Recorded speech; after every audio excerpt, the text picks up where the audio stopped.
Okay.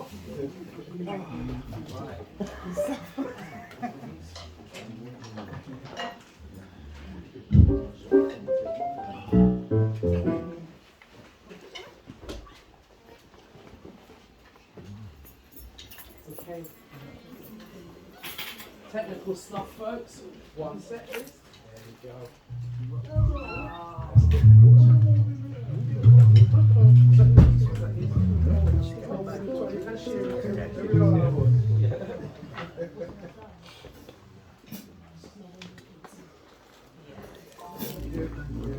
Right, so it's one of those moments where it's a technical thing. You have to kind of make sure there's loads more of us, everybody's come up here on their own, almost zero pressure.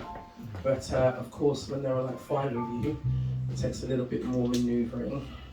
And this isn't the NEC, so we kind of move as we move. Good afternoon, everybody. Hi. A little bit more tremor, darling. My voice sounds even deeper than normal. Right, so this is the family band. And I named them with like no consultation at all, okay? Honor said, we need a name for the band. And normally it takes me about 6 months to think of a name for anything that I am part of. But I was in a bit of a, so I was like, well, you know, I picked them all by hand. I know them all. I've worked with them all before and I love them all like cook food. So I thought like family, because family is sometimes they fall out, they fall in. But they tend to stay together, they tend to stay bound together. And like I said, I handpicked them for this gig. Like, who wants to come and do a little thing with me at Grosvenor Studios? And I'm hoping that we kind of stay together and make it a regular thing. But if not, I know I'll definitely work with all of them. So I'm going to introduce them now, because it just seems politic to do. So on keyboards, we have Mr. John Morris. Thank you. Fun fact about Mr. John Morris, he's actually 82 years old, but he walks around looking like he's about 35, which is quite annoying. Even younger. Yeah, I know. He runs like 25-kilometer things every day or something, and is a fitness freak, but is also a fantastic jazz pianist and is really, really good on the keyboard. So that's Mr. Morris over there. To the left of me, we have Mr. Andrew Hudson. Yes, indeed. Or a golden eye, as they call him. If you get a chance, go up close. His eyes actually are golden. And he is my personal favourite, bestest drummer in the entire world. Like, whenever he plays, he makes my feet dance and my soul go like this. So yes. Now, this gentleman here, this is Mr. Clive Deviney. Right? He's on guitar. Clive is divine in that he's got almost like a photographic memory for music. So he's great to have in a studio space because he remembers everything. He knows all the chords. He can transpose like that. He's a brilliant... Where are we now? Where are we now? We're here. We're here. Yes, I'll be moving on from you shortly, but not before I've applauded you suitably. He's a fantastic guitarist. He's been playing since like the age of 6 or something, from Jamaica over to here, and he's very, very in demand, so I feel very lucky to have him here today. And last but definitely not least, you recognise this man because he was singing about 2 minutes ago. This is Mr. Tony T. I've known Tony T since my big daughter was very small and I lived in Kings Norton. But we didn't know that we knew each other until I moved to Handswoth. And this one here was in situ. And he was the first person to speak to me at my daughter's primary school, my older daughter's primary school. And we hit it off straight away. And we used to stand on the corner by Grove School for hours, chewing the fat, talking philosophy, talking music, all sorts of things. He's a fantastic musician and an absolutely brilliant bass player, so I'm very, very honoured to have him here today. Okay. And there's somebody who will be joining us, but she's not here at the moment. She's disappeared, but she'll be back in for the last tune. My name is Mabunje Harrison. All right. It's a bit of a mouthful. The first bit is anyway, but the Harrison's okay. And I am not from Birmingham. I'm from London originally, but I live up here now. I'm a Handswothian, as I like to call myself, and I sing and I do all sorts of different things. And today I'm really, really honoured to have these guys behind me and to have you guys here too. So thank you very much, and I hope you enjoy the set.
Thank you very much.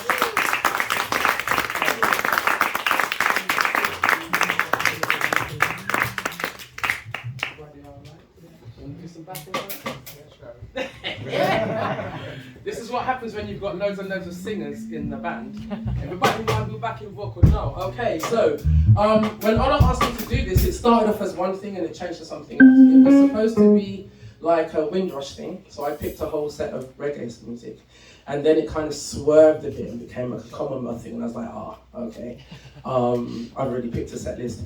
And anybody who knows me, I find it really hard to pick set lists. Like, how do you choose from all the songs that are possibly out there? And I'd already kind of chosen what I want. And I was like, it's cool, just do what you're doing, go with it. So that's what we've done. So this one is a classic, and the whole point, one of the things about Music Exposed, is it's to encourage people to come into a space and take part in music. So if you know this song, and I can reckon there's at least 2, 4, 6, 8, not including the backing vocalists, who know this song. So I'd like to hear you, and this woman's covered her mouth immediately. No, not I. But over all of this, no one's really going to hear you apart from the lady next to you. And I know she's way too polite to go, oh my God, what's that noise? So please feel free to sing and join in. And the chorus is really, really, really simple. It's like one word. So, you know, everybody can join in on that one. Okay. Ready? You guys want to go outside, or are you okay? You want to go outside? You good? Cool. All right, then I'll give the children leeway to leave before I start singing. Okay, ready, gentlemen?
tiniest of Bob Marley. Yeah, I don't know. We've got the tiniest of Bob Marley medleys for you now.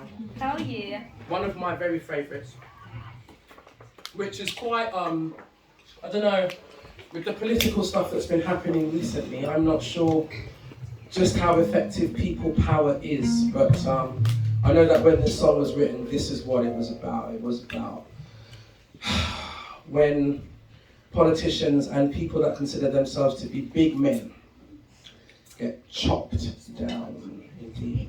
Oh no, my bad. Yeah, fair play. No, shame, got to set this one. Okay, which one do you want to do? You go ahead. Okay, so that's it, is there? Right. So, yeah, political leanings, blah, blah, blah. And, you know, yeah, human beings who behave like they are above and beyond the Almighty. When you're ready, friends.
love these guys. I think you can tell. Each and every one of them is amazing. Fantastic. Right. So now we're going to go into the lovey-dovey bit. The lovey-dovey bit of Mr. Bob Marley. I remember singing this song on a train station in West London many years ago, pre-children. And I just come out of a space and my heart felt like it was breaking, I remember.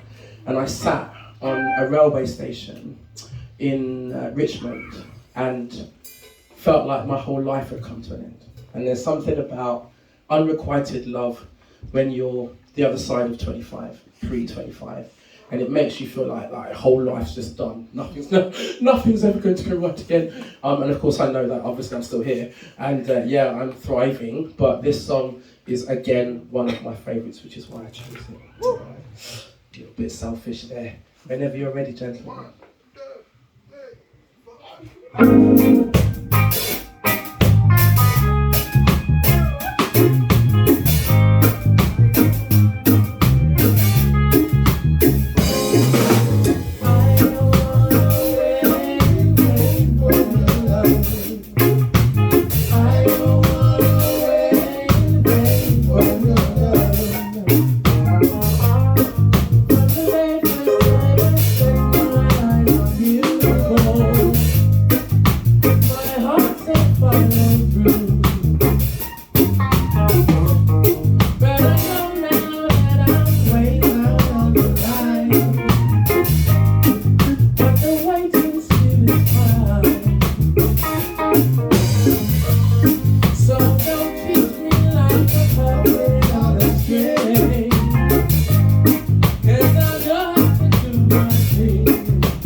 this song, the person that recommended this song for me to sing it is not, she's actually away from the space.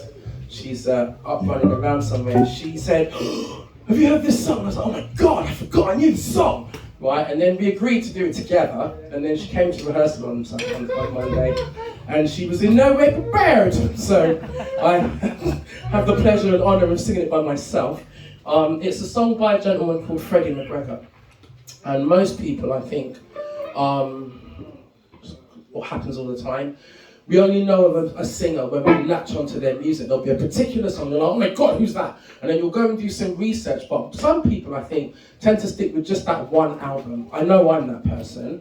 I will find a song that I love and discard the rest of the songs on the album. There's only one or two that I plug into and listen to all the time. And when she suggested this song, I went and listened to it. I was like, oh my God. Vocalist, this is an amazing song. Sing it with me. And like I said, she said yes, and then she came unprepared. So it's just me once singing it. It is what it is. But I hope you enjoy it. It's got really, really fantastic messages, this song. Just like a lot of reggae music does. It spreads light and happiness and good thoughts and behaving in a certain way that holds honor to yourself and whichever God you happen to worship, if you do. When you're ready, James.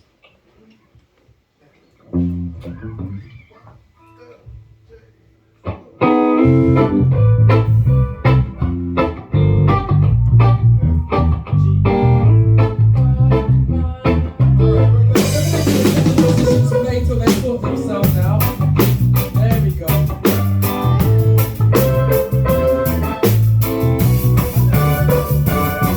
All right,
This is the last one, my love. Patter. Oh, she's here now. She's here now. Yes, she's reappeared from wherever she went off She's to. here now. Okay, so anybody who's in this room, which is probably Steve, I think, who's probably been around long enough to know that Ola and I, we don't sing sing together as much as I would like us to. There's a couple of reasons for that. The fact that we are both great vocalists, and in demand, and it does kind of happen like that. I was saying outside that you kind of get to a point where you want your friends to come to your gigs, but they're all out gigging, and there's nothing you can do about that. And you try and cultivate new audiences. But I love singing with Ola, and we did this song with this gentleman here, Clive, and this gentleman here, Tony T. We took this to Symphony Hall. A few years ago, I was asked to do an Africa set at Symphony Hall. And I said yes immediately. Of course I'll do it. I'm a Nigerian, of course I'll do it. And then when I put the phone down, I was like, what am I going to do? I don't know what I'm going to do. And a few weeks later, after biting my fingernails like to here, I spoke to the gentleman who'd asked me to come in and do the set, and he said, do whatever you feel is Africa to you, right? And I listened to a lot of songs that were just impossible for me to reproduce. And then Ola Brown, because she is like, I don't know. This woman that's standing here, she's an amazing person, and she's going to hate me for doing this, and she's probably going to kick me in the teeth when I finish singing, but she's an amazing person. Anybody who knows her knows that she is very, very generous of spirit. She doesn't hold on to things and, that's a great song, I'm not going to tell anybody so I get to sing it myself. No, she's not like that. She's very, very generous, and she said, why don't you do this one? And I was like, And then I listened to it a bit more, and I was like, And there were two others, it was myself and another vocalist that went to Symphony Hall, and we kicked this one. I'm not going to lie, it was amazing. And when she came to rehearsal on Monday, and she wasn't prepared to do the song that we had originally prepared, yes, I've told them about that, she jumped in on this one, and I was like, yeah, okay, do this one, it's cool. So this is going to be our last song, and I hope you really enjoy it. You should know it, and this is one that everybody can join in, even if you don't know the words. It should get everybody's feet tapping and everybody's shoulders jumping up and down. All right?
Hope you enjoy